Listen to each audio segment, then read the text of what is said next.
Salam hormat, anda bersama saya Joanna Suhaili Rampas dan dalam Smart Talk Sabah kali ini kita bertuah sekali kerana kita bersama dengan seorang guest kita yang tidak asing lagi dan cukup hebat. Beliau adalah seorang ahli parlimen Setiawangsa dan juga bekas Menteri Sumber Asli dan Kelestarian Alam dan juga seorang podcaster dalam podcast beliau iaitu Lebih Masa.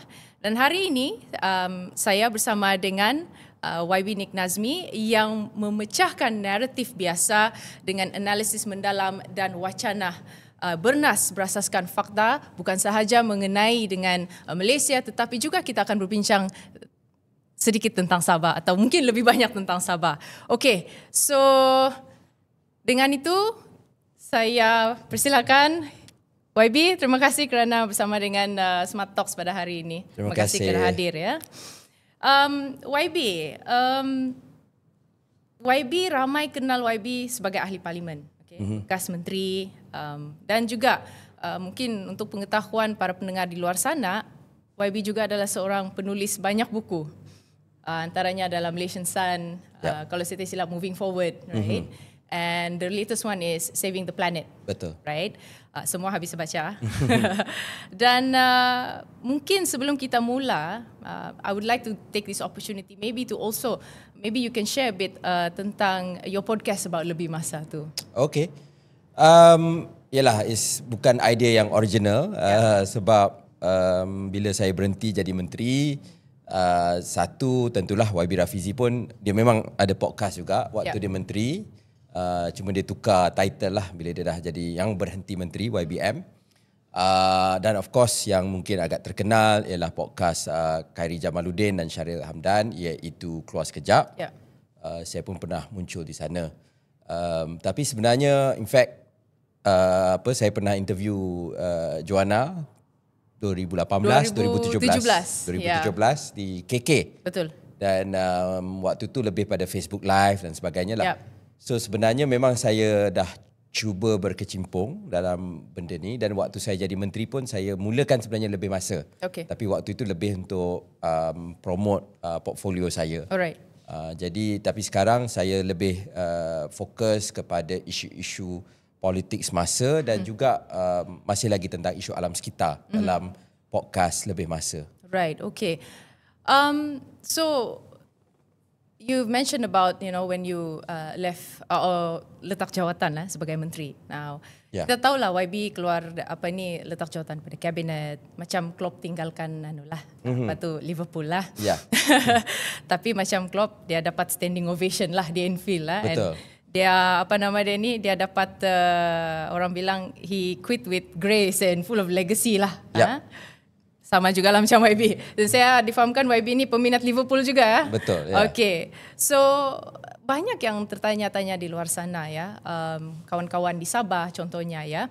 Dia bilang YB Nik Nazmi ni you are one of the best ministers that Malaysia had ever had. And you were at the peak at that time. Baru 2 tahun kan. But why did you actually letak jawatan? Ni macam kena lalui semula zaman post traumatic disorder. But anyway, PTSD. Yes. Tak, bagi saya keputusan tu bukan keputusan yang mudah. Saya banyak belajar ketika saya menjadi menteri dan itulah antara hasilnya ialah Saving the Planet. Banyak benda yang masih lagi berjalan seperti rang undang-undang perubahan iklim negara, plan adaptasi nasional, kita nak pindah akta kualiti alam sekeliling dan sebagainya. Dan ialah nak letak jawatan dengan gaji, dengan protokol dan sebagainya bukan perkara yang mudah. Tetapi saya juga tahu bahawa saya dapat semuanya itu kerana walaupun bukan secara mutlak tetapi jawatan saya sebagai Naib Presiden Keadilan merupakan perkiraan ketika Perdana Menteri melantik saya. Jadi bila saya sudah kalah, saya rasa itu adalah perkara yang terbaik untuk dibuat. Saya tidak dipaksa, makna Rafizi kata ini keputusan masing-masing. Okey. Tetapi kita sebelum tu kan di peringkat cabang, saya pun kalah juga. Makna kita mentally tu dah bersedia dan staff saya pun tahu. Yang kedua yang suka ialah staff lah. Sebab mereka kena berdepan dengan kehilangan kerja. Kan ada yang nak jadi ibu, ada yang nak jadi bapa dan sebagainya. Tetapi mereka faham. Dan bagi saya this is not unprecedented. Tan Sri Shahriar Samad dari UMNO ketika dia jadi menteri 2009, saya rasa dia kalah pemilihan UMNO dan dia sebagai majlis tertinggi dan dia juga letak jawatan. Alright. Ya. Okay, so ada juga yang berfikiran lah bahawa either YB Nick ini dia kena influence kan dengan Rafizi kan. In fact kalau kita tengok pun macam dia ni kena influence kan. Tapi saya rasa dengan penjelasan tadi, I think it's ini daripada sendiri punya lah ni kan. Okay. Now let's move on. Let's talk about federalism and Malaysia and Sabah of course kan. Since it's Matok Sabah. Betul. Right. Okay, so dalam buku YB, kalau saya tidak silap, I think it was Moving Forward or Malaysian Sun. You said that Malaysia harus sentiasa menghormati perjanjian asas. Ya, jika tidak, kepercayaan akan luntur dan negara tergugat. I think it's one of your books. Okay. So let's look into the context of MA 63. Right. So Malaysia lahir tahun 60. Bukan lahir, in fact dibina bersama-sama pada tahun 1963. Now, this is something yang sentiasa orang bingung. Dia cakap, dia bilang ini Sabah Sarawak ikut Malaysia. Malaysia dibina dengan ada Sabah, Sarawak, or North Borneo pada masa itu, Sarawak, dan Singapura, Tanah Melayu dan Singapura, and of course they seceded 1965. Okay, so since 1970, there is satu persepsi tu yang seolah-olahnya ada silent centralization. Okay, one of it is PDA 1974 lah kan. Kuasa negeri dipendam pada Kementerian Pusat. Peruntukan negeri dikawal oleh Putrajaya. Okay, hasil minyak gas especially, formula dia tidak berapa clear dan tidak diteliti semula. Sehingga kan SLS telah membawa ini ke pengadilan, right? Okay. So, let's look into national politics and kita lihat pula tentang parti nasional yang ada di Sabah sekarang. Right? Kini kita lihat parti politik Sabah ini berubah. Dulu tahun 1985 ataupun sebelum itu, right? USNO, Berjaya, PBS. Betul. It's always been local based party. Only until 1994 UMNO came into the picture. Di sanalah baru bermulanya parti nasional. Okay, and of course PKR also masuklah selepas itu.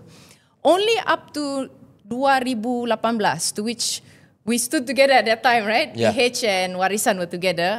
By the way, for a fact I am no longer in Warisan, but kita ulang balik sejarah lah. Okay.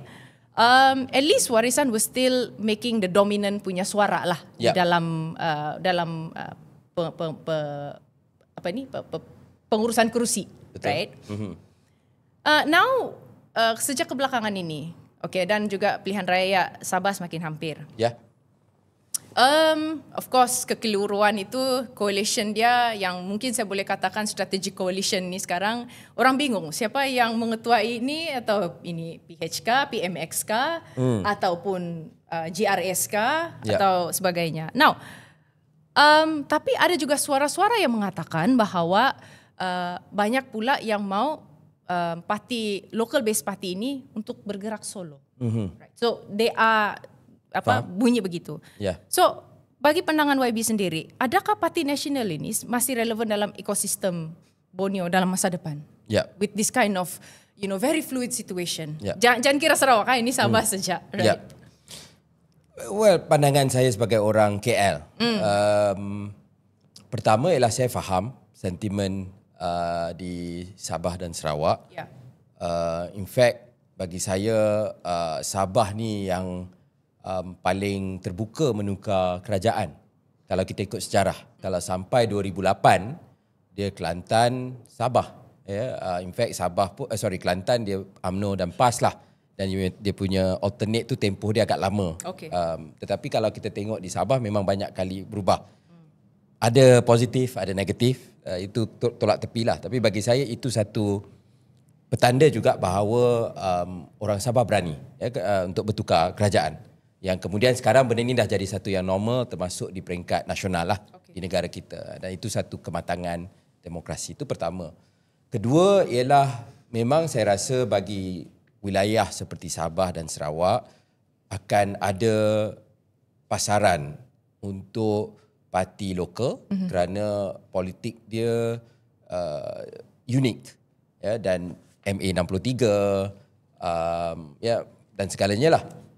Jadi tentu ada market untuk parti tersebut dan ketika awal pembentukan Malaysia pun semuanya di Sabah dan Sarawak dominate oleh parti lokal lah. Yeah.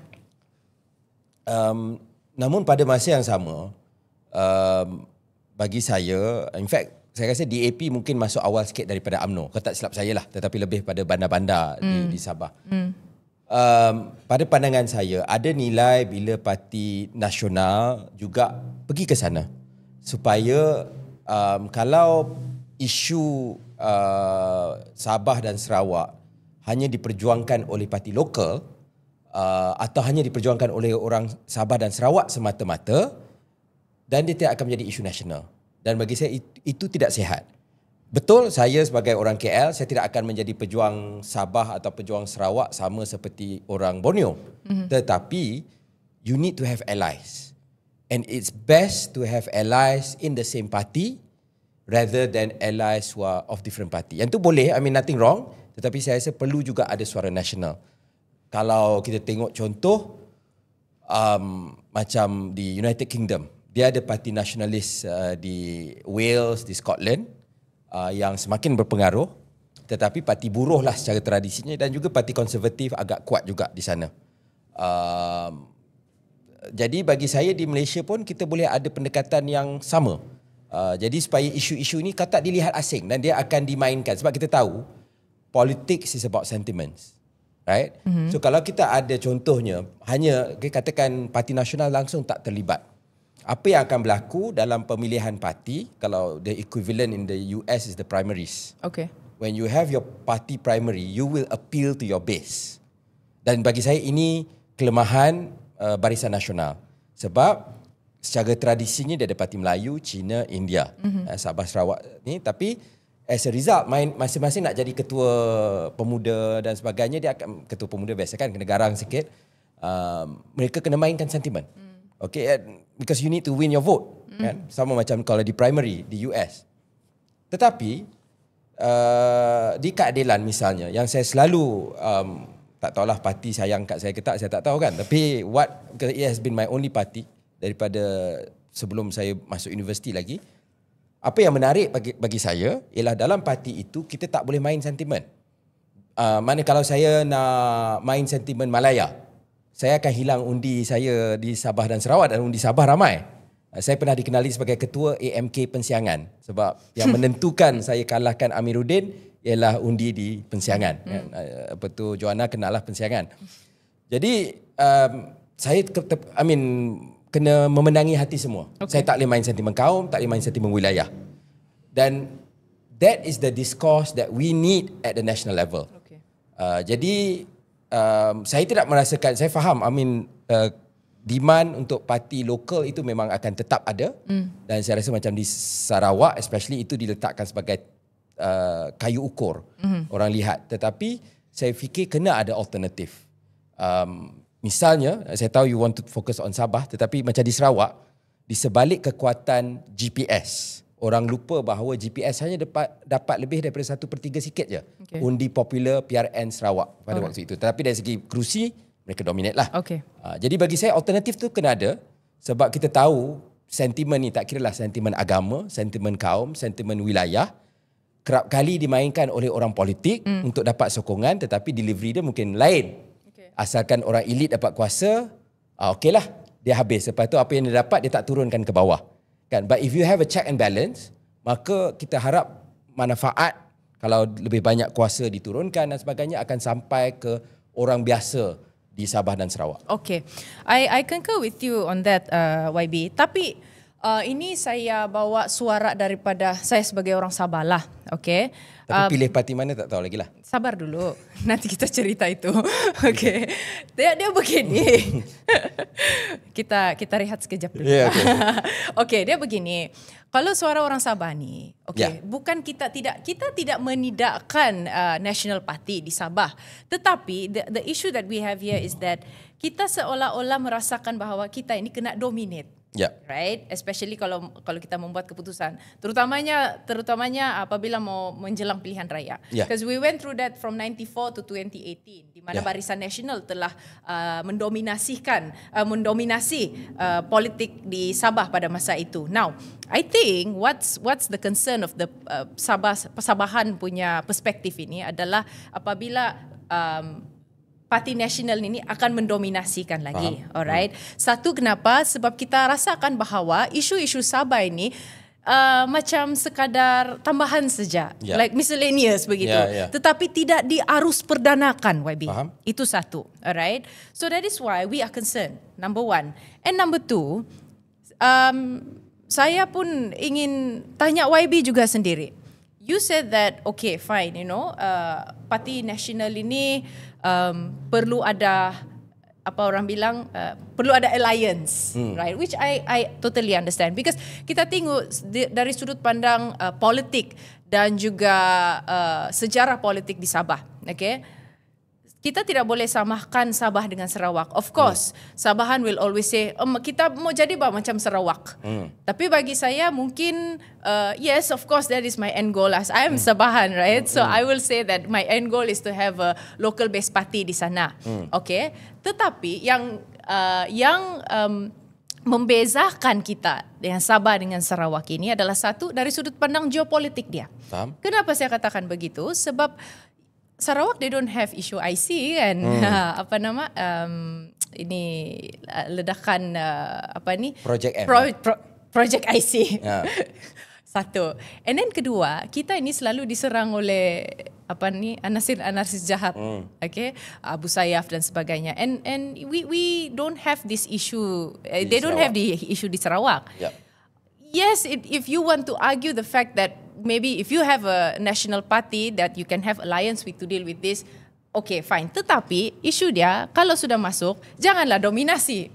Okay, you can be maybe the side, like bukanlah macam yang tepi kan, bukan PM tepi lah, tapi at least satu, kena dengarlah kita punya nadi orang, aspirasi orang Sabah.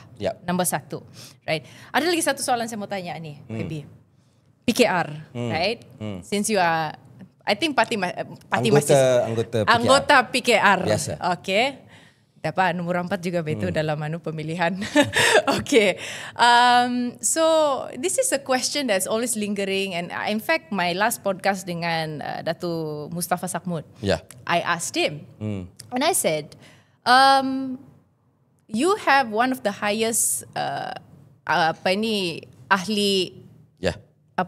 parti di Sabah. I think kedua kalau saya tidak silap. Selepas Selangor kan. And kalau bandingkan dengan UMNO pun, I think the whole of that is the whole of Malaysia. No, we're talking about Sabah. So we're talking about Sabah second highest. However, persoalan dia, kenapa dia tidak pernah diterjemahkan kepada undian? Okay. Jawapan dua saja. Panjang Okay. Sebelum saya lupa. Betul.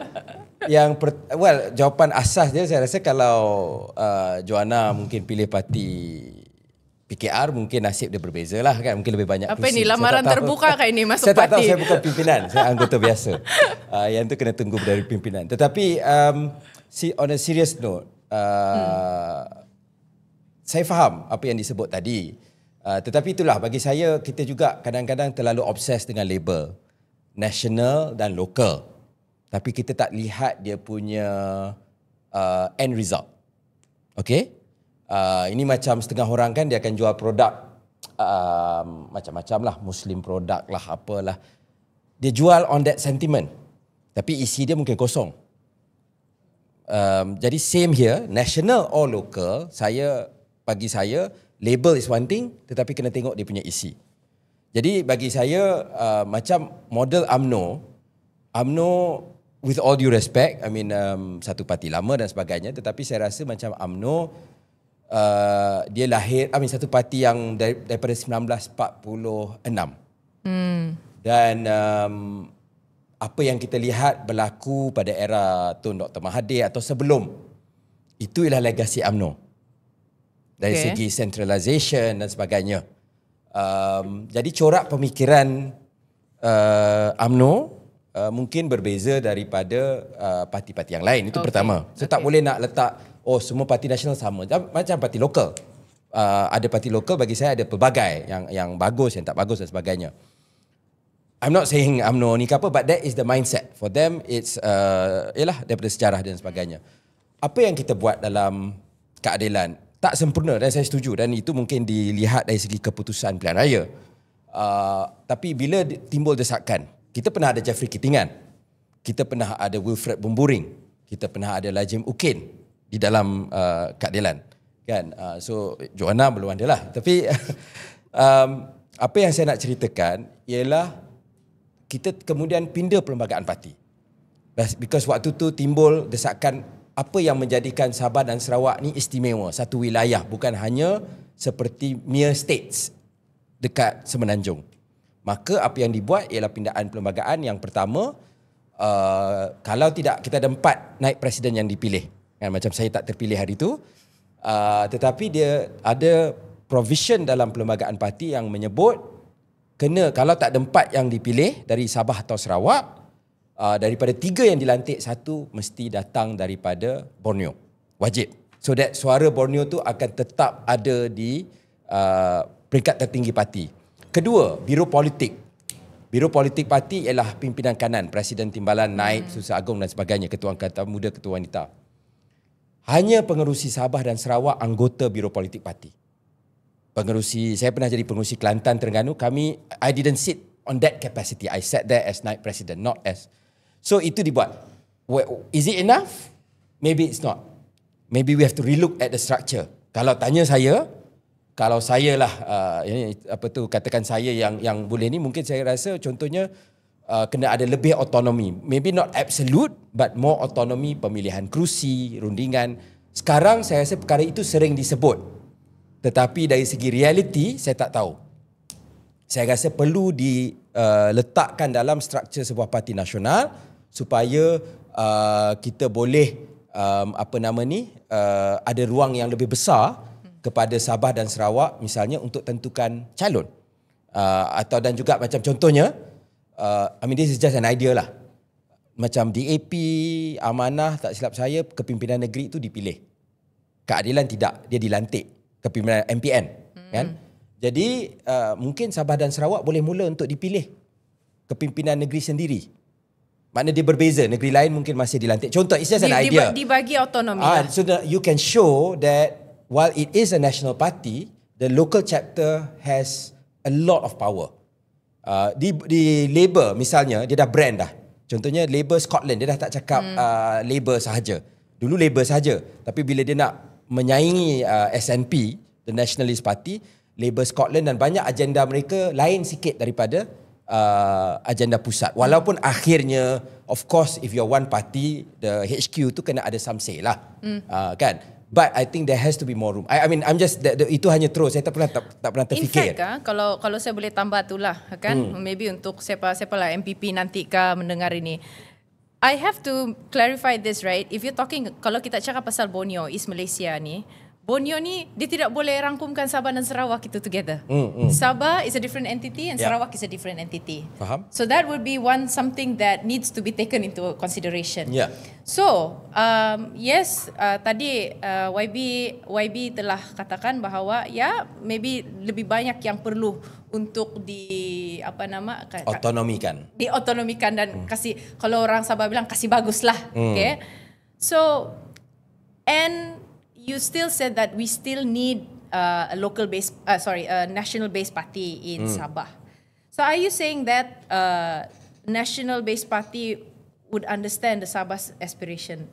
Yes, because I would say because kalau National Base Party with the right autonomy and the right space given, pimpinan di negeri itu tetap bukan Nik Nazmi, bukan Anwar Ibrahim, bukan Rafizi Ramli, kan mungkin pernah jadi Christina Liu, pernah jadi Jeffrey, pernah jadi Wilfred atau Najib, Mustafa sekarang dan sebagainya lah. So mereka pun orang Sabah. Sama macam makna bila bentuk kabinet. Kan adakah kalau you dalam federal cabinet pun and saya berada dalam kabinet dan saya boleh bagi kredit kepada, walaupun ada juga kami pimpinan yang di Semenanjung kita juga argue, tetapi saya boleh put on record pimpinan Sabah Sarawak pun bila sampai isu yang menyentuh Sabah dan Sarawak mereka bersuara dalam kabinet. Tetapi mereka maintain kabinet disiplin lah. Di luar mereka tak tunjuk lah. Dan saya rasa itu bagus. Tapi dan we have very big long discussions tentang isu hak negeri, hak wilayah Sabah dan Sarawak. Jadi sama bagi saya kalau ada parti nasional pun, that's why I said look at the substance. Sabah Sarawak banyak parti lokal daripada sampai 94 95 yang dominate. Tetapi in fact Sarawak until today, Tetapi kalau kita tengok di Sarawak sebelum 2013, pendekatan dia sangat berbeza berbanding okay, betul waktu tu saya tahu macam betul orang nak ambil alih tenaga di Sarawak, dia tak bagi. Sabah waktu tu bagi. In fact that happened earlier 80s I think, before UMNO masuk. Sarawak lawan. Tetapi what did the rakyat benefit at the end of the day? Dari segi adakah hanya elit yang banyak benefit ataupun rakyat? Kan? Jadi sebab itu antara punca kemarahan sampai Pakatan Rakyat ketika itu dan kemudian Pakatan Harapan kita boleh menang undi banyak termasuk di kawasan Dayak di Sarawak. Di Sarawak sebab sentimen bahawa rakyat tak benefit. Kan hanya elit. Dan I think GPS kemudian dah dia pun dah keluar Barisan Nasional dan sebagainya lah. Tapi apa yang saya katakan, sebab itu yang penting ialah not local atau national, but you look at the result dan the track record untuk menilai. Okey, kita berhenti seketika. So let's talk about autonomy. Alright, and ini adalah satu isu yang memang sangat panas lah di Sabah. Faham? I think kalau YB bilang tadi, Parti Nasional ini faham aspirasi rakyat Sabah. Antara dia punya aspirasi ini, dia mau autonomi. As far as we are concerned, it's more to decentralization. Betul. Okay. And I think ini satu perkara yang perlu saya tanya pada sudut perspektif YB daripada yang kami panggil YB daripada Semenanjung ataupun YB daripada Melaya lah. Okay. Faham. Alright. So berbicara tentang decentralization, right?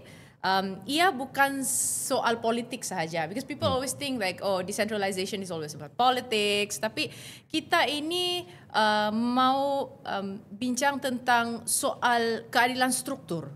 Okay, pengagihan what do you call this, sumber. Yes, sumber. So Malaysia, as we seen, in theory dia adalah asymmetric federalism. Okay, in theory, right? Sabah dikenali sebagai a state with difference lah, and Sarawak tu. Tapi as I mentioned tadi, pelan-pelan dia punya kuasa ini macam mau tersingkir, macam mau hilang. Okay. Jadi kalau kita tengok contohlah negara-negara lain, contohnya seperti I still remember one of these question you asked me last time during our first interview, and you asked me about what's your thought about Catalonia in Spain. One of the questions.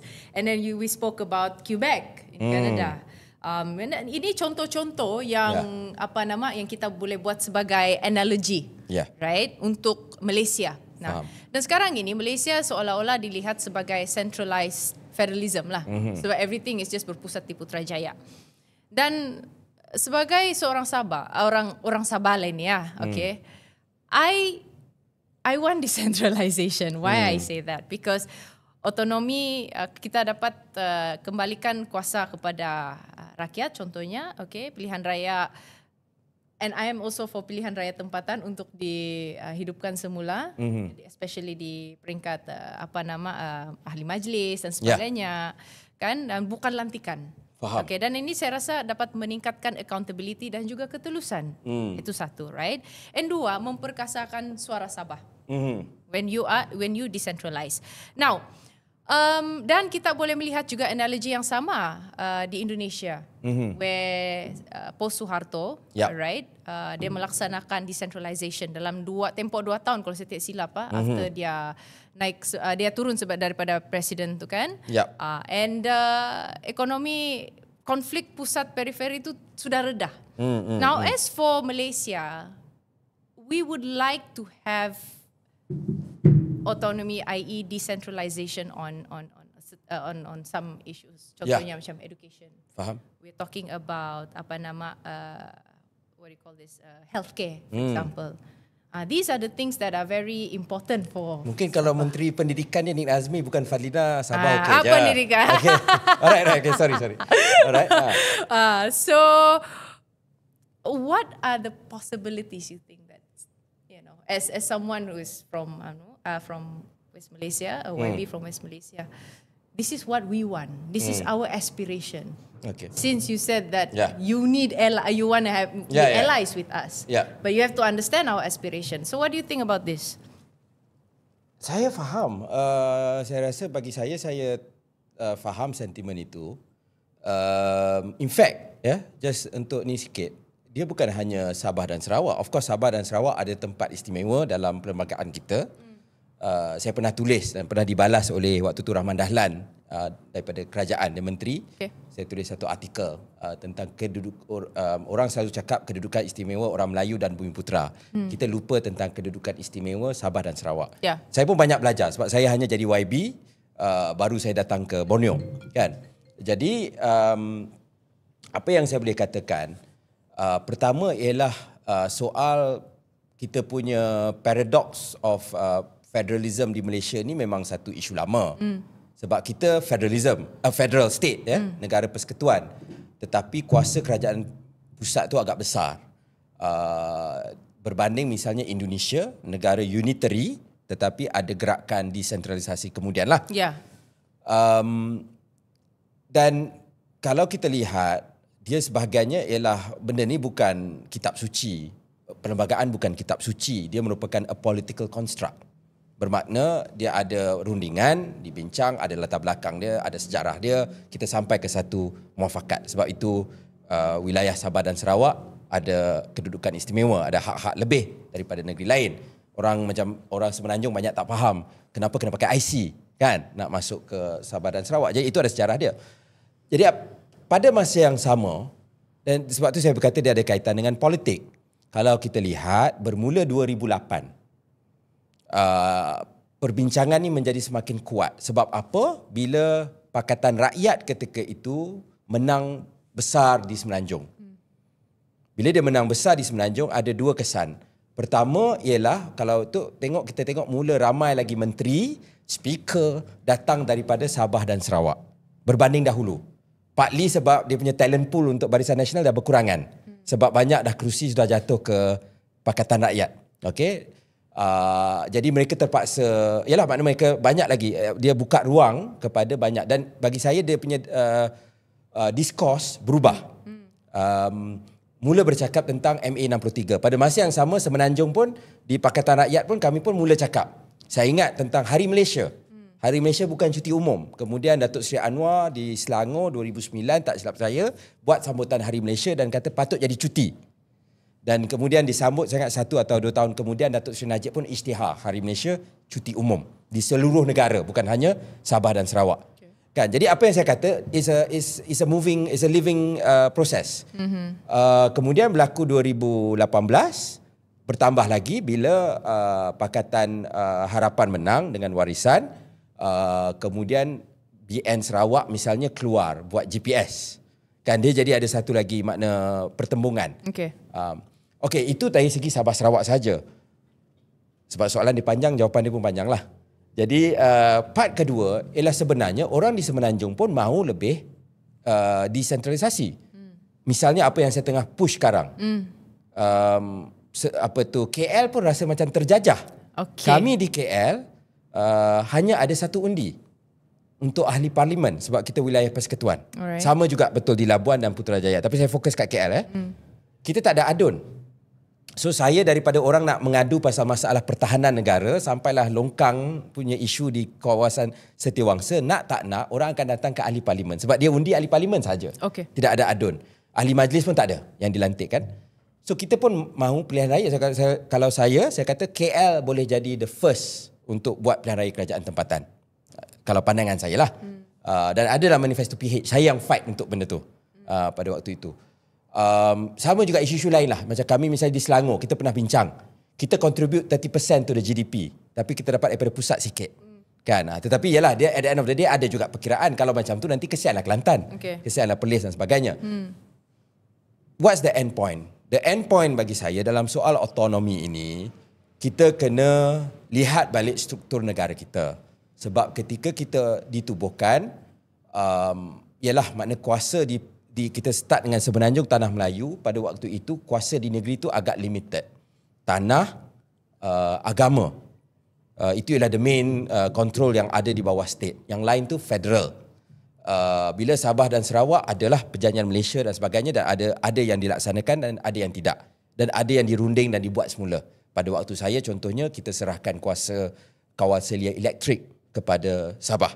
Tapi saya mengaku ia dimulakan daripada dulu, rundingan dan sebagainya.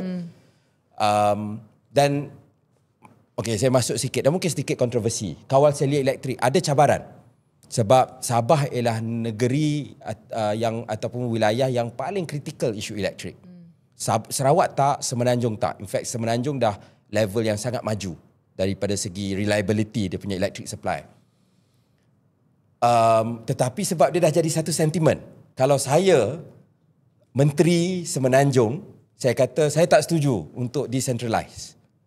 Saya akan jadi satu punching bag untuk orang politik di Sabah. Okay. Walaupun saya tahu Sabah perlu big investment daripada segi viability, SESB itu masih lagi sangat mencabar. Tetapi saya juga faham dan kami bincang.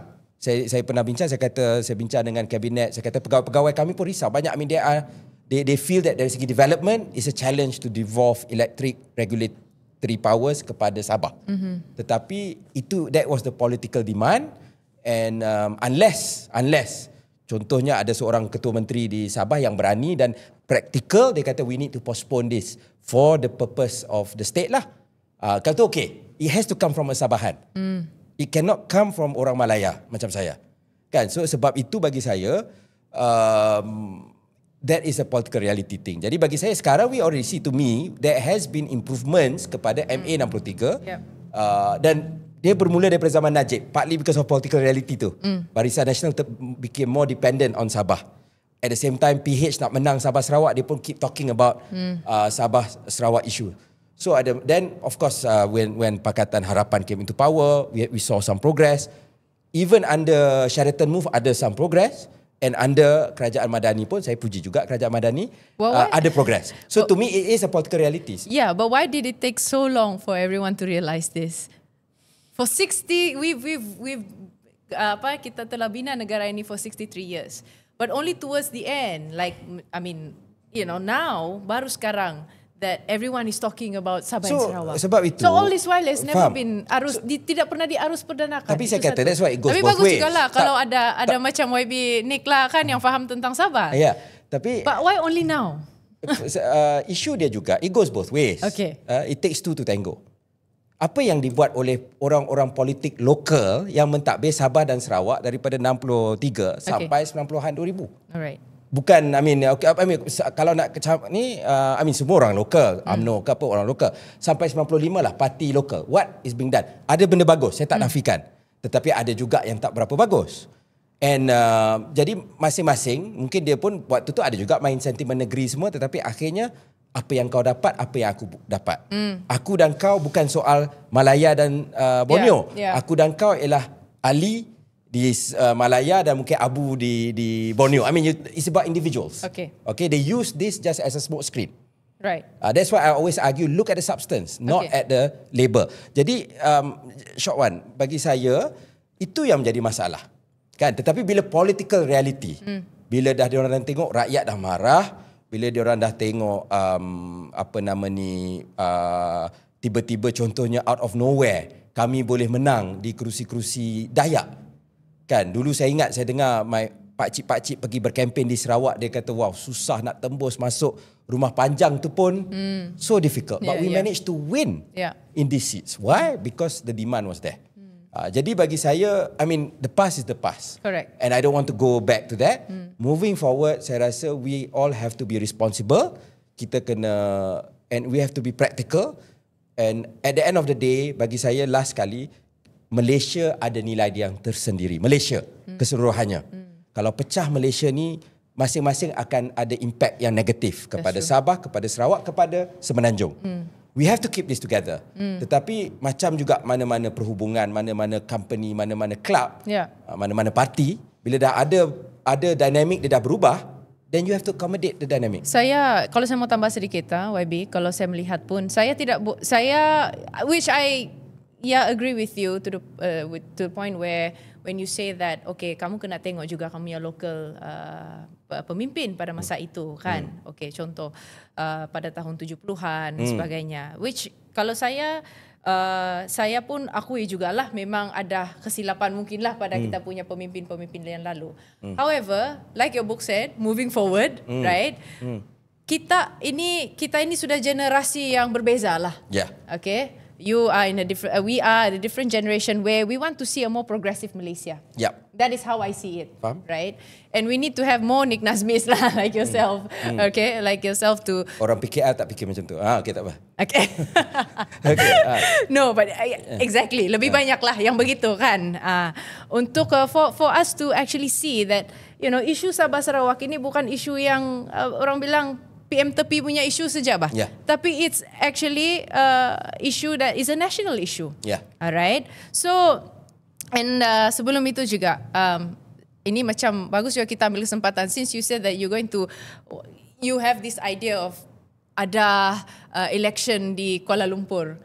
I would definitely advocate for Sabah to also have an election starting from Kota Kinabalu, for example. You know why? Because ramai orang tidak sedar, kalau kita tengok dalam perlembagaan, artikel 95D dan E, Sabah ni diberi pengecualian penuh tau untuk hidupkan pilihan raya tempatan. Correct. So undang-undang itu jelas, kalau di Sabah undang-undang itu jelas, cuma what is most important here is political will saja. Correct. You want to do it? You want to do it. You tak mau buat? Itu. Sebab dulu Pulau Pinang pernah bercakap nak buat. Correct. Tetapi dia ada kekangan di peringkat federal. Sebab akta kerajaan tempatan tu, dia punya effectiveness ataupun dia berkuat kuasa di Semenanjung. Correct. So actually betul. I mean, but adakah kerajaan Sarawak nak buat, adakah kerajaan Sabah nak buat, itu terserah. But actually you have that. Sedangkan kami di KL we have to fight because we are under federal ni. Maybe we can start off lah, one in KK, one in KL. Boleh. Okay, boleh, Alright, kita berhenti seketika. Okay, YB Nick, semasa menjadi Menteri Hijau lah kan, Menteri Sumber Asli dan Kelestarian Alam. Kalau orang Sabah bilang Menteri Hijau lah. Menteri Hijau lah paling senang. So easier to say, semasa YB menjadi Menteri Hijau dulu lah. You came up, I think kalau saya silap, dengan Menteri Ekonomi pada masa itu. It's a National Energy Transition Roadmap. Betul. Right? Dengan matlamat dia, antaranya adalah untuk, of course, tenaga hijau. Alright, peluang pekerjaan dan juga carbon sifar menjelang 2050. Alright, now, kita tukar perspektif itu kepada Sabah. Right. Now, I want to ask you, YB, since you, during the time masa polisi ini telah dilancarkan, kalau saya tidak silap, saya ingat lagi tu, macam tahun lalu kah? 2 years ago. NETR 2 tahun lepas. 2 tahun lepas kan? Right, okay. Bagaimanakah limpahan ini, NETR ini ke Sabah? Sebab, in fact, halfway through our conversation tadi, in fact, you also mentioned about Kawal Selia. Sabah ini masih ada dia punya isu yang belum stabil lagi. 3 serangkai saya panggil, elektrik, air sama jalan raya. Tapi kita fokus kepada tenaga, iaitu elektrik. Putus-putus saja. Macam kelip-kelip. Saya pernah lalui di Sabah. Lampu kelip-kelip. Di KK. Di KK pun sendiri blackout. Okay. So masalah ni like blackout yang kerap kan. Jadi you want to push carbon zero up to 2050. Tapi jangankan bilang, kami di Sabah ini masih terpaksa kau pakai diesel bah. Faham? Ya. Kan? If you're talking about electric cars, bingung itu orang sana tengok dia bilang apa ba itu kereta mau kasih elektrik dia bilang kan. So EV cars susah. Macam jalan terlupit nak bawa kereta EV ya. Okay. Macam mana itu kan? Lepas itu adakah NETR ini relevan untuk Sabah atau dia lebih kepada semenanjung sentrik? Saya tak setuju kalau kata dia semenanjung sentrik sebab dalam tu disebut peranan oleh Sabah dan Sarawak. Macam Sarawak dia telah berjaya dapat exploit tenaga hidro yang sangat besar sampai berlebih bakun dan nanti ada lagi beberapa projek yang mana dulu asalnya nak bekalkan kepada Semenanjung juga. Sekarang malah ada permintaan dari Singapura kan. Dan mereka kemudian bercakap pasal hidro dan sebagainya. Tetapi saya setuju bahawa Sabah masih lagi berdepan dengan masalah asas iaitu reliability dan affordability lah. Soal kelestarian tu satu lagi soal. Tapi soal dua ini dalam trilema tenaga tu belum dipenuhi di Sabah. Kalau di Semenanjung misalnya atau even di Sarawak, kedua isu tu dah banyak selesai. Jadi cuma apa yang relevannya? Pertama ialah perubahan iklim melanda semua. Betul, Malaysia secara keseluruhannya kita penyumbang yang sangat kecil. Saya yakin Sabah kalau kita ambil secara sendiri probably positif, net positif. Bermakna dia masih sebab hutan yang banyak, pembangunan kurang kan. Coral dan semuanya memainkan peranan untuk serap karbon. Tapi kesan dia tak kenal, dia tak ada you contribute sikit you dapat sikit, tak ada. Kalau tiba-tiba air mau naik makna kawasan pesisiran pantai di Sabah akan tenggelam. Jumlah ikan akan berkurangan. Macam-macam lah heat wave dan sebagainya, banjir. Jadi sebab itu kita kena mainkan peranan. Jadi bagi saya sebab itu kita cuba bantu dengan dasar lain juga, misalnya ecological fiscal transfer. Sabah negeri penerima terbanyak. So bukan hanya federal cakap tak boleh ni tak boleh itu, kita bagi duit juga. Kita bantu untuk memulihara dan dia naik daripada 60 juta jumlah untuk Malaysia tahun 2019 di bawah kerajaan Madani kita naikkan kepada 150, 200 dan tahun ini 250 juta ringgit. Jadi peningkatan yang ketara. Kedua ialah kena cari bagaimana nak leverage daripada kelebihan yang ada lah. Dia masalah Sabah ni sebenarnya sekarang banyak gas field yang ada di Sabah ini terletak di pantai barat. Jadi dia banyak mendarat di pantai barat dan hanya ada satu hubungan grid antara pantai barat dan pantai timur. Makna apa-apa jadi dekat situ, pantai timur akan menjadi mangsa. Because pantai timur memang kekurangan tenaga. Dulu kan pantai timur ada masalah Eskom dan sebagainya, jadi dia ambil masalah keselamatan. Jadi susah nak exploit. Tapi saya rasa sekarang ada perbincangan untuk exploit Petronas nak exploit sumber yang ada di situlah. Dan juga ada nak buat second link untuk grid di bawah, bukan hanya di utara tapi di selatan. Jadi dia akan membantu reliability elektrik di Sabah. Tetapi banyak lagi sebab Sabah ada potensi solar. Ada potensi sebab dia Malaysia ni hanya di utara Semenanjung dan di Sabah saja yang dapat jumlah matahari yang maksimum untuk Malaysia. Sebab yang lain tu dengan awan dan cuaca yang tak berapa ni dia kurang. Jadi dari segi geografi, Sabah dan Semenanjung, utara Semenanjung Malaysia yang dapat the best solar. Jadi itu pun patut dieksploit. Dan dia boleh jadi satu tarikan kepada, sebab sekarang pelabur pun fikir pasal benda ni. Walaupun Donald Trump dan sebagainya itu letak tepi, tetapi eventually most companies have their targets. So Sarawak cuba exploit benda tu. Walaupun kita tahu dekat Sarawak ada cabaran alam sekitar dia tersendiri. Tak apalah. Tetapi they have branded and they exploit what they have untuk menarik pelabur. Jadi saya fikir Sabah patut exploit, bukan lihat itu sebagai satu kekangan tetapi make it into a benefit for Sabah. I'm very interested when you say about this, when you mention about ecological fiscal transfer. meaning kan mungkin boleh jelaskan lebih sedikit lagi what is ecological fiscal transfer by itself, and bagaimanakah dia boleh bagi duit sama Sabah lah, paling senang cerita. So konsepnya ada dibuat di beberapa negara. Kalau tak silap saya, Perancis, Brazil, China, India dan beberapa negara lain. Alright. Jadi dia diutarakan sebab walaupun contohnya 1992 Dr. Mahathir pergi ke Rio de Janeiro Earth Summit, dan ini ialah asal usul ada COP, perubahan iklim, biodiversity dan sebagainya. So waktu itu Mahathir bagi komitmen kita akan kekalkan 50% daripada muka bumi di Malaysia ini hutan atau ada pokok. Tetapi semua kuasa hutan, bukan hanya Sabah Sarawak, itu semua kuasa negeri di bawah senarai dalam perlembagaan senarai negeri. Jadi kita hanya boleh bercakap di federal. Saya cakap this is our commitment and all that. Tetapi akhirnya contohnya Kelantan macam-macam dia buat dekat hutan dia.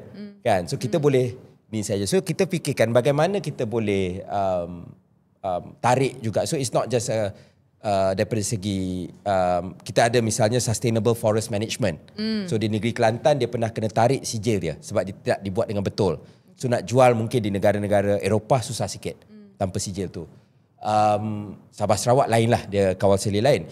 Tetapi juga apa yang kita buat sekarang ialah kita bagi duit. Dan duit ini kita ikut, pertama ialah keluasan hutan. Sebab itu Sabah dapat banyak. Dan kedua kita juga tengok daripada segi kualiti dasar dia, apa yang dia buat untuk melindungi hutan. Contohnya negeri yang ada standard tertinggi, tak silap saya Selangor, Perlis dan mungkin Negeri Sembilan, yang mana nak keluarkan kawasan hutan simpan pun kena buat public inquiry. Dan kalau dia keluarkan juga, dia kena gantikan at least same size. Dia keluarkan 1,000 hektar, kena ganti kawasan lain 1,000 hektar yang hutan. Jadi itu kita sekarang kira benda tu dan kita calculate dan kita agihkan duit. Dan Sabah ialah penerima tertinggi. Dan dia kebanyakannya dibelanjakan untuk sama ada tambah lagi kawasan hutan simpan sebab mungkin dia kena ambil tanah private land dan sebagainya atau tanah kerajaan, ataupun untuk buat kemudahan ekoturism atau untuk tambah ranger, tambah marine park dan sebagainya. Tak silap saya jumlah kawasan yang dilindungi sejak kita ada EFT bertambah sebanyak 300,000 hektar seluruh Malaysia. This is very interesting kan, sebab kalau kita tengok dasar ekonomi di Sabah ini, dia lebih kepada rentier economy, right? Dia lebih bergantung kepada hasil daripada kelapa sawit, petroleum, gas dan sebagainya. And I think this is another alternative to how Sabah generate their own income. Since you mentioned di Sabah ini paling hutan dia antara yang paling luas kan? We can monetize that, right? Cuma saya rasa the issue dia ni, YB, adalah bagaimanakah kita mau kawal selia ini. Sebab memang ada pihak-pihak yang cuba, contohlah carbon trading. These are one of the ekonomi barulah, green economy, right? Lain lagi blue economy. Tapi kita cakap pasal green economy. Okay, macam manakah kita mau kawal selia ini? I think that is the issue. Faham. Jadi sebab itu dalam isu carbon ni ialah Sabah dia ada bad example dan ada good example. Kedua-duanya di Sabah. Our first carbon credit project yang berjaya ialah di Sabah. Dah dilelong dan dapat Verra verification dan sebagainya. Tetapi ada juga satu lagi projek lah, juga melibatkan orang politik kan, yang untuk projek carbon credit sebab dia very technical dan susah nak difaham. Saya pun lama nak faham. Jadi anyway, apa yang saya kata, sebab itu kawalan selia penting, dan this goes back to perdebatan tentang soal autonomi. Kan? Saya dan kita memang we respectfully dalam perbincangan waktu tu di peringkat Majlis Tindakan Perubahan Iklim Negara dipengerusikan oleh PM. Premier Abang Jo pun hadir. Sabah waktu tu menteri turun, bukan timbalan ketua menteri. Jadi nak tak nak, this is the role of the federal government, penting juga. Walaupun hutan dan sebagainya ialah state, not even Borneo, it's a state power, tetapi federal role why? Sebab perjanjian kita di peringkat PBB, perjanjian Paris, signatory ialah Malaysia. Kan? Dan biodiversity semualah di peringkat international kan, sebab this is foreign relations. Tetapi semua bila kita hadir ni, kita akan ambil pegawai kanan. Maksudnya saya hadir mewakili Kerajaan Persekutuan, tetapi Kerajaan Sabah dan Sarawak sebab dia ada dia punya regulation sendiri, mereka juga hadir. in every corp, in every ni. Dan kita akan berbincang as Malaysia. Ya. Jadi sebab itu bila melibatkan benda-benda yang memerlukan piawai dan sebagainya seperti perdagangan karbon, peranan federal ni penting supaya satu sebab dia compliance dengan peraturan atau perjanjian antarabangsa.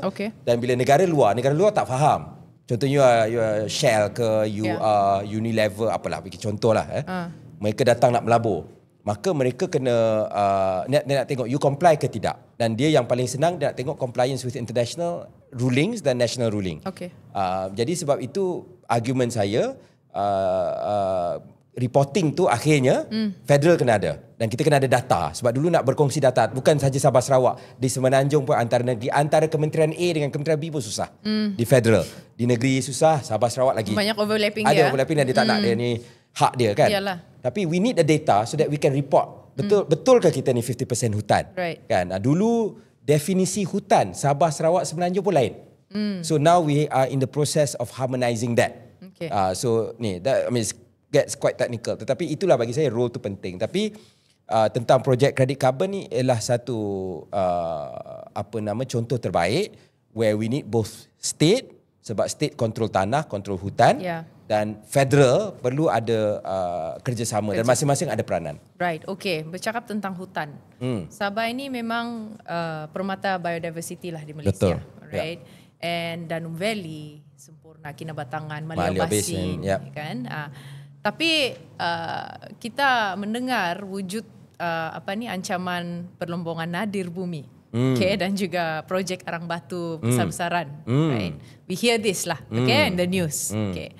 So, kita boleh melihat hutan ini adalah salah satu potensi ekopelancongan yang kita boleh kasih pecah rekod kalau di Sabah ini. Dan in fact, kita boleh dapat pun income untuk state ini daripada ekopelancongan dan juga of course daripada hutan tu lah yang tadi kita mention tadi tu kan. Okay.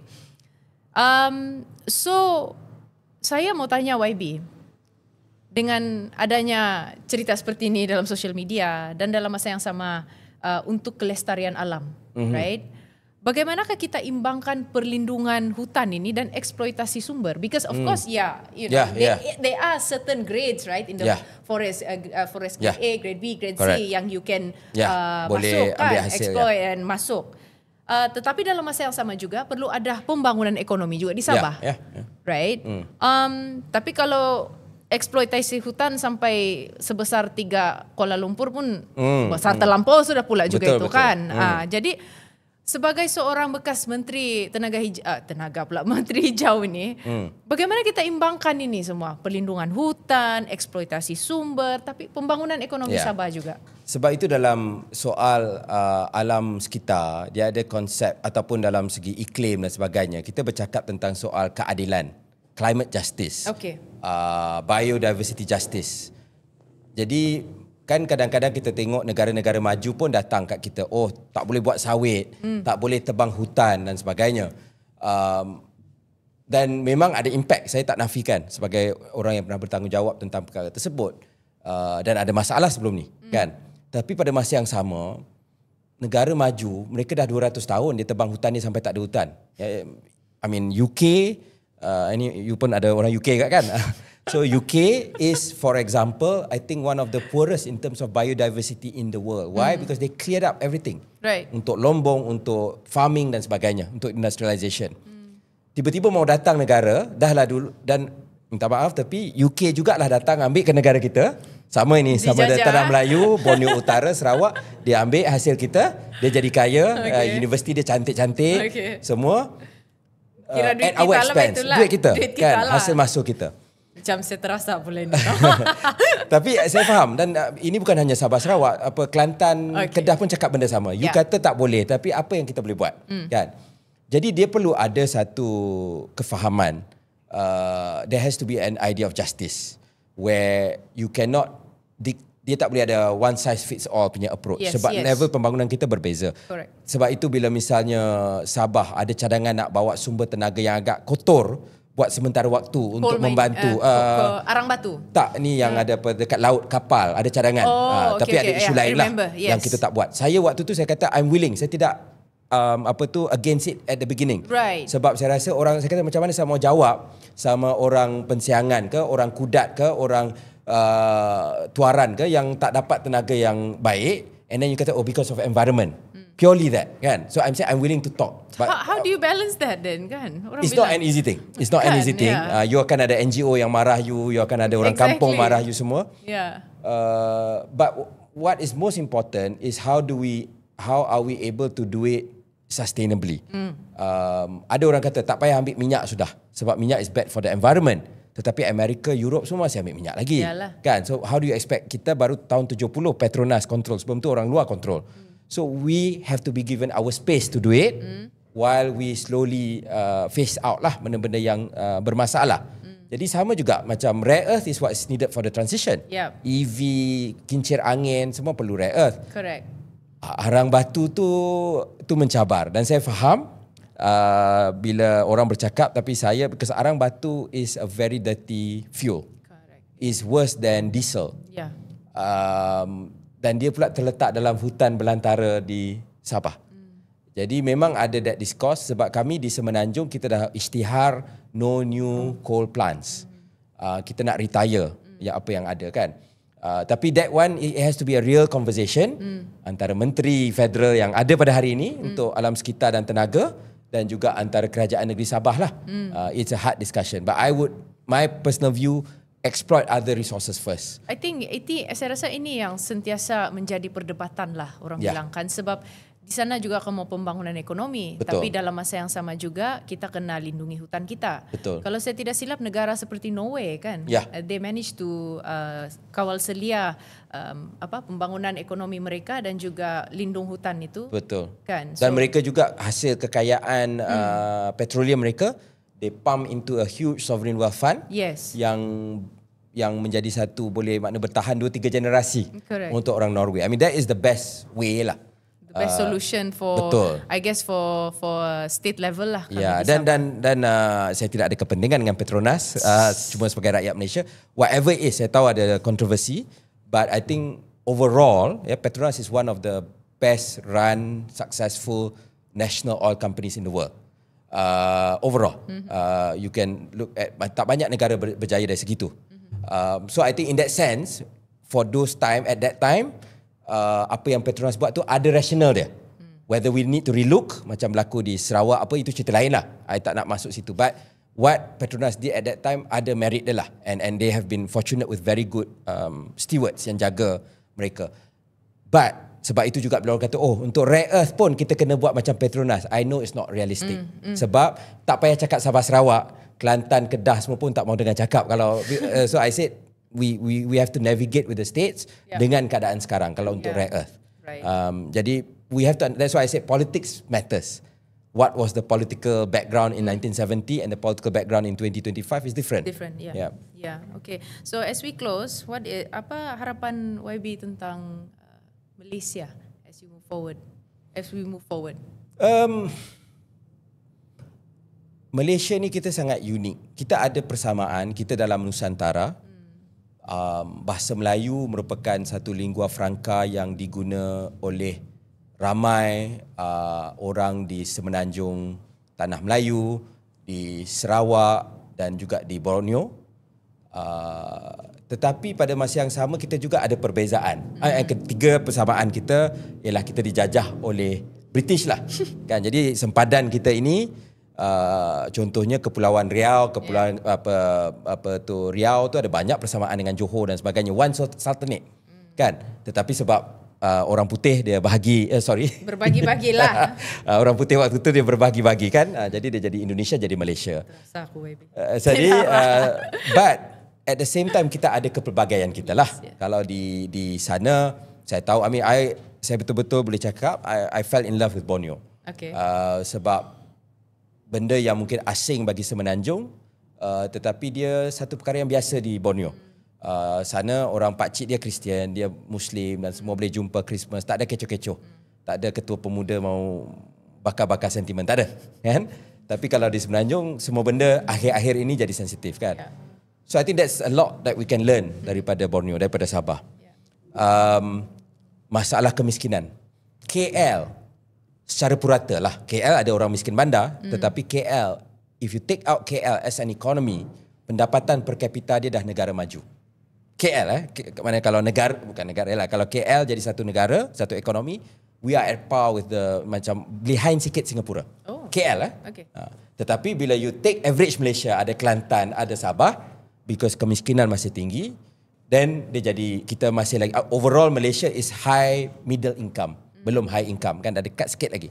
Tetapi kalau di Sabah itu benda-benda asas. Tandas curah, bekalan air, elektrik, di Kelantan pun ada. So that is why we have to find a way to live together, to make it work. The world out there is tough. Kita tahu Laut Cina Selatan sekarang dengan keadaan geopolitik menjadi semakin mencabar.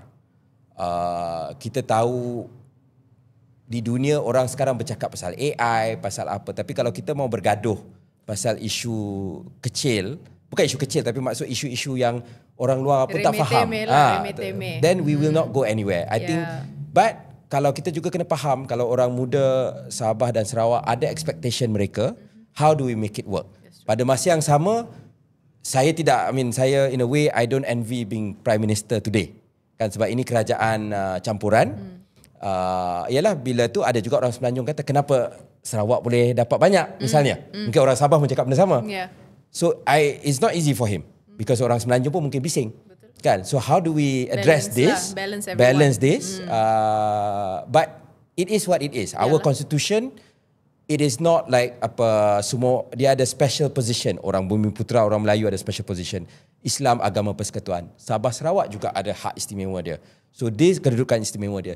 So we have to, and I think that is a realistic document. You mau cakap dokumen lain, you mau tukar apa, I think let's not go there lah. Let's find a way to make it, our constitution work in 2025. Because that was a constitution in 1963 that was achieved there, and banyak benda pun saya tahu macam orang janji mau kahwin lah, mau apa mengorat tu cantik-cantik belaka, tapi some of it was not delivered. But how do we make it work now? But it cannot go back to 63 100%. Because there are things that have changed lah. I think we have to, both sides have to be realistic. I think we have to see MA63 as the floor, but not the ceiling. Correct. Right? And dan semangat dia, right? And saya rasa this is what we have to all move forward and progress together. And then if we have pemimpin macam YB sendiri who ialah dari Melaya pun tapi faham aspirasi kami, and faham bolehlah aku bercakap sikit-sikit kan. Lepas tu and from my side, we can have this very healthy conversations, and I hope that lebih banyak lagi pemimpin-pemimpin lain yang kita boleh buat conversation seperti ini. So bagi saya, kita tidak boleh membina Malaysia ini tanpa Sabah dan Sarawak berdiri sama tinggi. Sama rendah orang bilang kan. So inilah sebabnya kenapa saya membawa YB Nik Nazmi ke Smart Talk Sabah hari ini, untuk merungkai tentang perkara yang kita sudah bincangkan tadi. Jadi kepada penonton semua, jika anda mau wacana segar dan juga objektif seperti ini, jangan lupa untuk ikuti kami di Smart Talk Sabah, dan kita cukup berterima kasih lah YB kerana bersama kepada kami hari ini. Dan jangan lupa tonton lebih masa. Dan juga jangan lupa tonton lebih masa Smart Talk Sabah, dan juga beginilah lebih masa. Mana tahu lain kali boleh collab Boleh ada bincang. siri kah? Boleh Kan lebih masa. Jadi biar apabila Sabah cakap kan, Malaysia ini akan dengar. Boleh Ya. Okey, kita jumpa lagi.